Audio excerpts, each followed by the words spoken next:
I am ready. Go for it. Okay, here we go.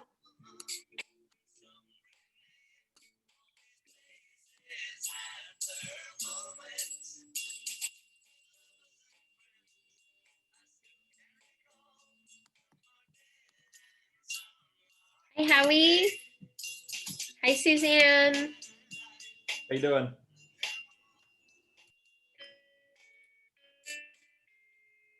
Hi, Yvette.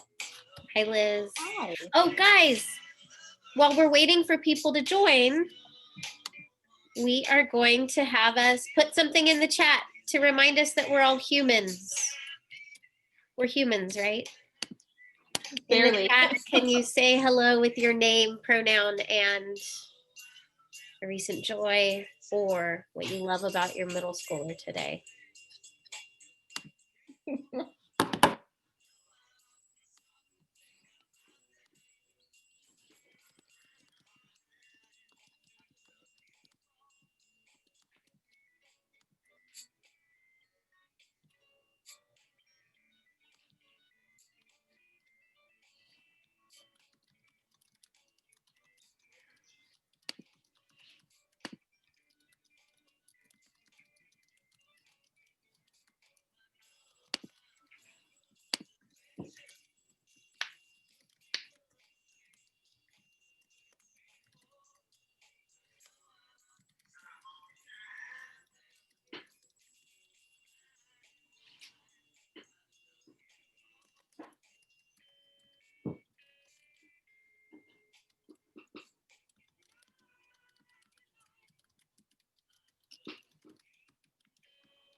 Well, guys, welcome to our meeting. I know it's a really short meeting, and I want to definitely give you whatever information we have and also collect your questions. My name is Jackie Bright. I'm the principal, and thank you for putting things in the chat. We are going to read them in a moment, but let me just put us back to the first slide. We've got 4 staff members today. It is like the entire office here with you. So I'm so glad you could join. Myself, our program admin, Donna, our counselor, Amos, and our intervention coordinator, Diana. And the 4 of us are here because there's so many elements to consider when opening, and we are the team that really thinks through, studies, investigates. So one of us might have some answers. Before we just jump into it, Amos and Dama, would you read some of the responses for us from the chat? Started. Dana writes, my middle schooler has impressed me with her thoughtfulness. Anne Marie writes, I like the energy of my middle schooler. I get more done around the house with his unlimited energy. And then Dama writes, loving the chilly weather these days. Howie writes, Abed was more engaged today than he has been in a long time. Rachel writes, Santos is growing into a more wonderful kiddo, thoughtful and caring. He also got a new haircut. Miss Bryant writes, I started playing a real classical song on the piano. And Yvette says, today's joy was getting a shipment of assorted jams. Liz writes, I like that my middle schooler is happy today. And Dave looks like he has some left to finish. I'm not sure if he cut it off, but I think that might be it. Dave is here. Welcome, you guys. Thank you. I just want to let you know this forum is being recorded. You're on mute by default. And what we're doing is we are enacting our mission and vision in the way that we try to have access and transparency for our parents. So I'm really glad that you're here. This is from 4:30 to 5. That's it for our meeting. And we believe that we will be able to, be moved forward by the questions that you have. So at any time during this meeting, please put questions that you have about reopening in the chat. Also, when people put their questions, it helps the rest of us think of what our questions are. So no tiny detail should be left out. Like throw them all in. We also want to say we're not going to be able to answer all of the questions. I don't think anybody right now can answer all the questions, but we think it's really important to know what is your greatest concern, so that when things are changing and shifting, we can communicate well to that. Um, because you're here, I might as well say we're in January and February's coming up. We've got this really awesome Parent Academy series that our PTA has brought to us. I have a slide for that on the next slide, and it's in the next 3 months. And so if you're able to join, or if you want to look at it recorded, it is about this distance learning extended for our students. And then we've got a lot of other really wonderful things coming up. So this is our Parent Academy. Sister-in-law of one of our families, Dr. Doreen Dodgen-Magee, has these sessions about technology, its impact on our students, how to have hard conversations with our students, emotional regulation. Distance learning is good for some kids, but that's not really the largest amount of kids. So I think it's good for those that it is good for, and it is really, really hard for you guys, I'm sure, for your students for sure, and also for teachers and staff, because we feel so disconnected. We really, really miss being in person with your kids. I'm going to have our staff read some information, and as this information is coming to you, please write down every question that you have and add it to the chat. Amos, our counselor, is going to be copying and pasting those, and we'll try to answer as many as we can. So go ahead, Diana, start us off. Oh, Thank you. When we are considering extended distance learning, we are following guidance from the California Department of Education, the Long Beach Health Department, and the Center for Disease Control, as well as IVA's authorizer, Long Beach Unified School District. IVA is prepared to move to hybrid when allowable, with the necessary safeguards in place. And IVA will provide notice and send a survey out to our families. Families will have the option to opt in for distance learning. thank you. And that's for the remainder of this year. So that probably brings up questions for you. Turn it over to Amos. So I guess right now we just wanted to highlight some successes we also experienced this past semester as we're moving into spring. One of those is our average daily attendance is 98%. And some of you are thinking like, well, where else could they go? They're at home. But I think a lot of it has to do with our office staff contacting families on a daily basis whenever there's students experiencing tech issues or there's concerns for student engagement. So big shout out to our office staff members. We've also been able to connect families to meals and provide hotspots to those who need them. If you are a family here that does need a hotspot, please feel free to contact us through the info@IVA Long Beach email, and we'll get you connected with that also.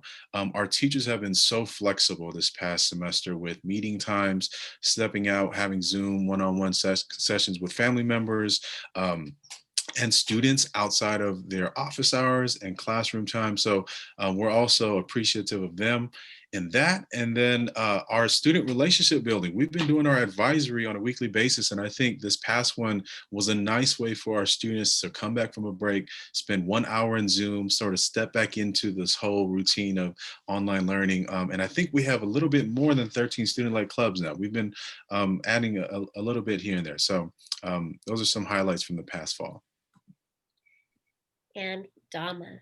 And we do acknowledge that distance learning comes with its challenges. So we want to inform you of the steps that we're taking to hopefully help our parents, our students, and our staff.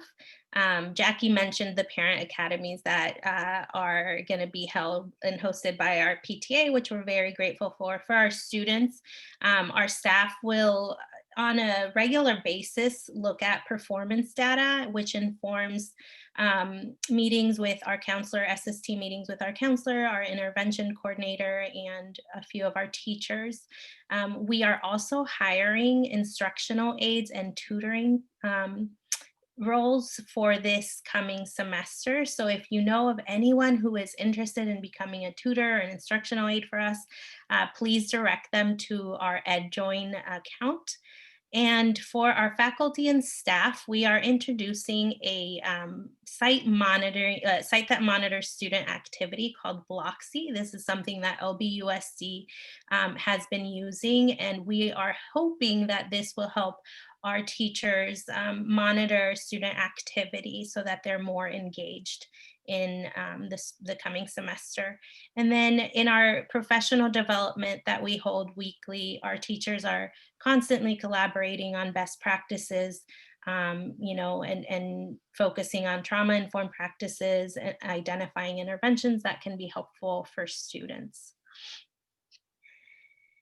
So I know that you just received a lot of information. There's one more slide, and then we're just going to be like, what are your questions? What can we answer right now? And what can we say? That's a great question. So some things we thought you definitely would be wondering is a few of these. One that we've heard is, can IVA seek a waiver to open now? I mean, we all know that right now the COVID rates are increasing. Schools are being shut down that have already received waivers. But in LA County, even if the rates were reduced, right, currently or so far, waivers have only been available for K through second grade. So IVA hasn't been able to apply for a waiver.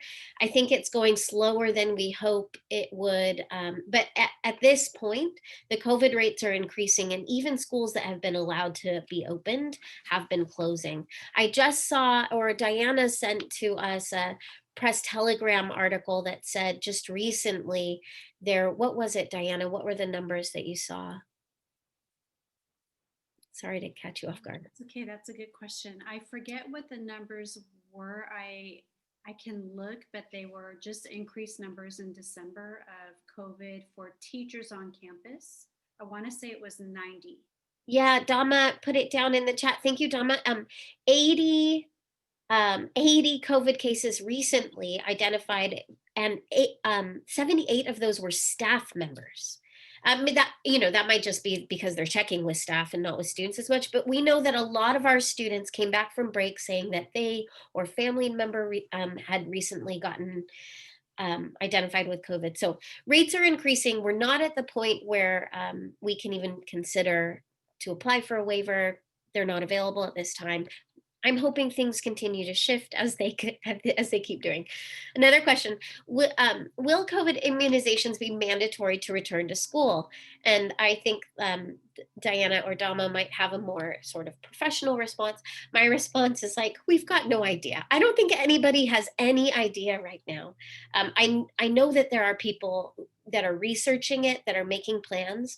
And every week schools are sent an update at the very end of the day on Friday with directions from the state of California. We've seen nothing in those updates yet about vaccines or about the questions they're considering there. So sorry to not give you an answer for that, but to acknowledge that that's a big question. Another, if IVA is available to open, will they open right away? And our response to that is we are going to carefully review opening plans and proceed with caution when we're moving to a hybrid model. And we're still going to make it available for families to opt into distance learning, even if we are in a hybrid model in the spring semester.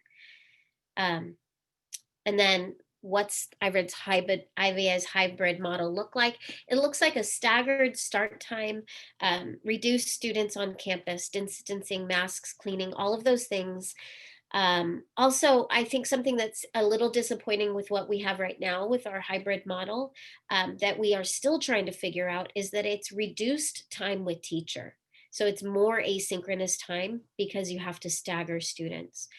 So it's not like going hybrid is a panacea, a solution for all problems, but there's nothing like being in person. So we are still trying to make adjustments to find the best hybrid model that we can find. It is now time for your questions. But Amos, Dama, Diana, if you see things in the chat that you think should be read out loud, please go ahead and do that. I'm going to change our view here so that we can see any questions that are being copied and pasted in. At this time, there are no questions in the chat, but Anne Marie just posted some numbers of confirmed cases from Long Beach Unified. So that's in the chat. But there are no questions at the moment, unless people want to unmute themselves and verbally ask. Yeah, and I got a comment that said there are no clinical trials in children under 16 for the vaccine, and we hope you don't mandate it. So we thankfully do not make these decisions. These are made at a much higher level. Unfortunately, we need to enact any decisions that are made by the state. So I think we need to advocate, for the scientists and decision makers in this. What else are you thinking about or wondering or hoping for? And as people unmute themselves and ask questions or put them in the chat, I'll still type whatever they ask into our slideshows so we have it for reference. Thank you. So please do feel free to unmute yourself and just ask anything you can imagine.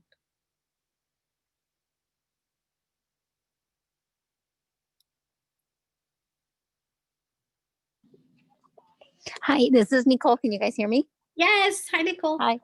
Hi. Yeah. So I think it's really exciting that you guys are going to be hiring two positions. I guess you said, can you kind of elaborate, what these kind of positions are going to do with the distance learning and what children are going to qualify for, this extra support, particularly, maybe those who are struggling or those who have an IEP. Can you guys give us a little bit more insight on these positions? Because it's like super exciting to hear you guys are doing this. Yeah. And I think we're going to try to hire more than two positions, but we have to see if we have qualified candidates. We identify students who are struggling academically through their grades. That's the first point of identification. And so when students, Not by the amount of white hairs or gray hairs their parents have because they're helping them. oh my gosh, I know, and that's actually some of you in this meeting I know have personally struggled with that experience. Like your kid is showing that they're doing okay because of the amount of hours that you are putting into support. Yes. Yeah. Like that's where, sorry for interrupting you, but it's like, I feel my daughter is doing very well with her distance learning, but it's because she's like right next to me and I'm like her, anxiety backup support, I am basically her personal assistant of whatever issues she has, which I think it's like a wonderful opportunity. But I think that, sometimes I'm trying to like, not be so hands on, but it's just like she really needs that extra TLC. And I do know that the teachers are really giving it to her, but some of these students, like my daughter, she does need just like a little extra, like, wait, I still don't understand this. And office hours are over. I feel guilty being on the phone, on the Zoom with my teacher, and I go over and I hang up and I'm still don't get it and I'm embarrassed, so we have a lot of that going on. Yeah, and you're definitely not alone. I read an article today that talked about identifying students for additional support who don't have access to additional opportunities. So I think that what schools have to do is look at a common indicator. And even though your indicator might not be as true, it might not tell the entire story. We have to help the kids who have the greatest identified need first. Dama or Amos, Diana, can you correct what I'm saying or clarify anything there? Yeah, I would be happy to shed a little bit of light on that because I think we all really appreciate how so many families are struggling. If we, though, are using title funds to support the salaries of our tutors, we do have certain structures that we have to follow, and that's the grades, that is sometimes the socioeconomic level, and then that's why those funds are allocated that way first. Yeah, Thank you. I think that's something that we didn't say, is that the funds that we are using to hire these new employees are federal title funds. And so it's the funds are audited, and there's only certain categories of students that we can provide this to. One of them is academic risk, so that students are struggling in math or English. But then it also counts for other subgroups. And I see your question, Rachel. Will tutors do one-on-one or group sessions? I think that is depending on how many students that we have, what students seem to work together.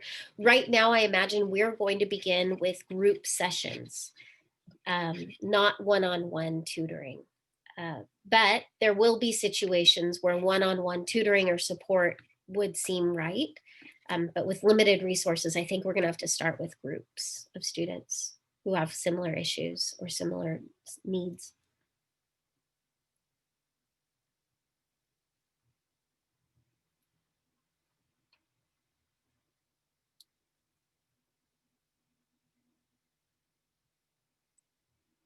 Thank you, Dana. Oh, that's just a nice comment, Dana. It's not a question. I was like, okay, let's see. Thank you for saying that you appreciate how we're approaching distance learning.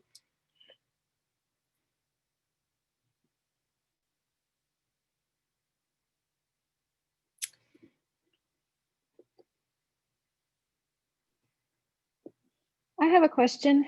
Good. Hi. Thank you. Hi. Sure. So do you, for example, my student is not struggling at all. She's doing great. And I was wondering if you would ever consider pairing students who are doing well with students who are struggling, perhaps a study buddy of some sort, because sometimes I feel like my student doesn't have enough to do because she's just doing okay and she does her work, and sometimes she seems a little bored. And so I was wondering if there was any way to pair students together who might need some help, and also just some student to student interaction outside of the class. I love that suggestion and question.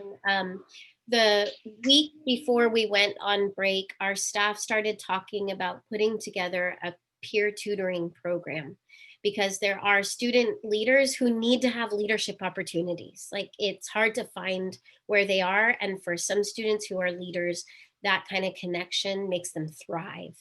So we're talking about how can we enact that. Howie, I see your question. How can parents support? Or Rachel, how can parents volunteer? And I don't yet know how the steps that we need to take to enact some sort of a peer tutoring situation. I know that that's a beautiful thing, and I feel like we can pull it off. And so I don't know if there are parents that have done that sort of thing before or can just imagine a structure to it. I think it would be really helpful to get your ideas. And we're wondering, we're wondering, like, do some of the people that we hire, will they have the qualifications to be able to sort of check in and lead this peer tutoring? Do we have other people who can switch their positions? So I think you're right, Liz. What we see along with you is that there are kids that are doing okay, and they really need to, middle school, they need to be pushed and feel like they're becoming adults.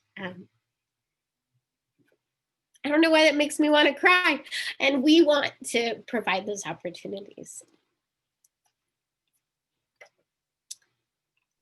Well, just to finalize my comment, that I think that, my student would, I'm trying to make dinner, would be happy to do that. And I would, like to help with that as well if you need. So just putting that out there for the future. Thank you, Amos. Write that down. Thank you. Of course. Hi, McKenna. Okay. It's good to see you. You guys, I know there are a lot more questions that you must have, or ideas or thoughts. And I also see that our time is coming to a close because it was a half hour that we provided. So if you have questions after this meeting that as soon as we close out, it shows up for you, or you have ideas or thoughts or anything, please info@ivalongbeach.org, send that information. And we really appreciate it. I was at a PTA executive meeting. Was it last night? Arifa, was that last night that we were there? Oh my goodness. And I just didn't remember that our parents are such intentional, beautiful, like committed people. I was like, okay, this is a meeting where work is assigned, but our PTA executive board was asking, just like you have, how can we help? And I think I need to train myself to how you are as parents and the way that you support this community. So thank you for bringing that to this meeting as well. Can we end our short time together with just a thought? And if you have multiple people in the room, you guys can add any thoughts for yourselves. I feel like moments like this help us feel connected. So if you can just say something that, whether it's about this meeting or something else, it's fine. Something you realize, something you want to keep thinking about or wondering about for your own child, for the school, for distance learning, students in need, something you appreciate or are grateful for, and we'll read some of those. And then if you still have questions, throw your questions in too. We'll take a moment to let you write.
Thank you so much for taking a moment to write out any thoughts that you have.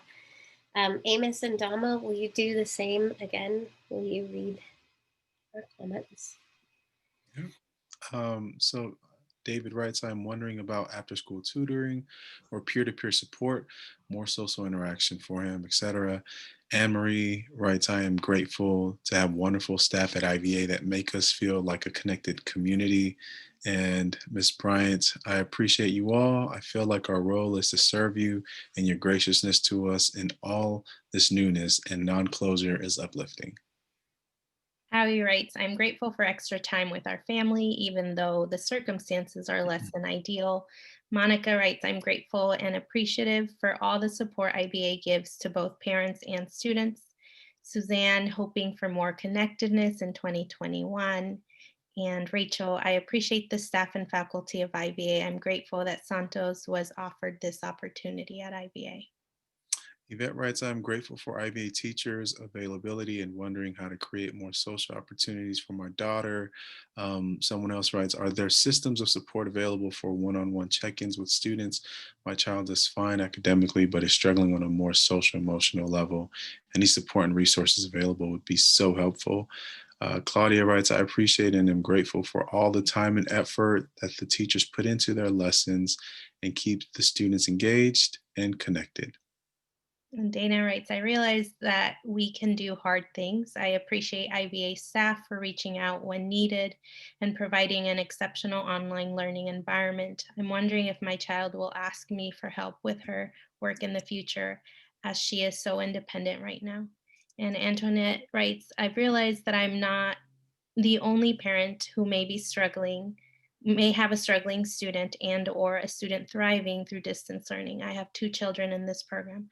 I'm grateful that we were able to have open communication with the staff here at IVA. Thank you for keeping us informed.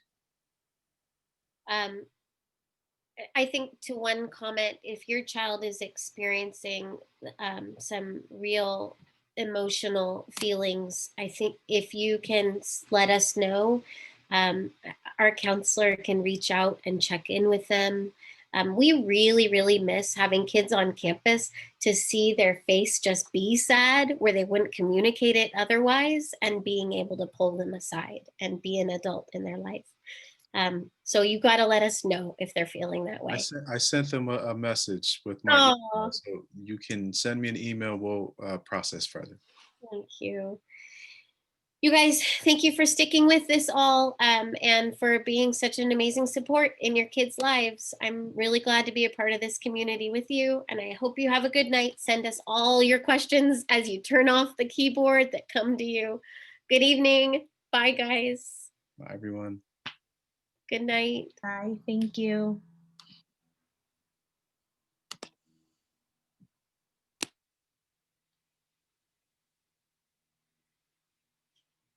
Anne Marie, thank you for being there at so many places to support us and your child.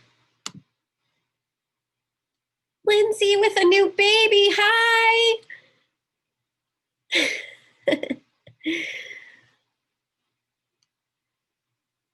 Bye, Julie and Nathan.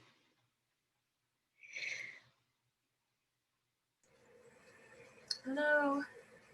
Hi.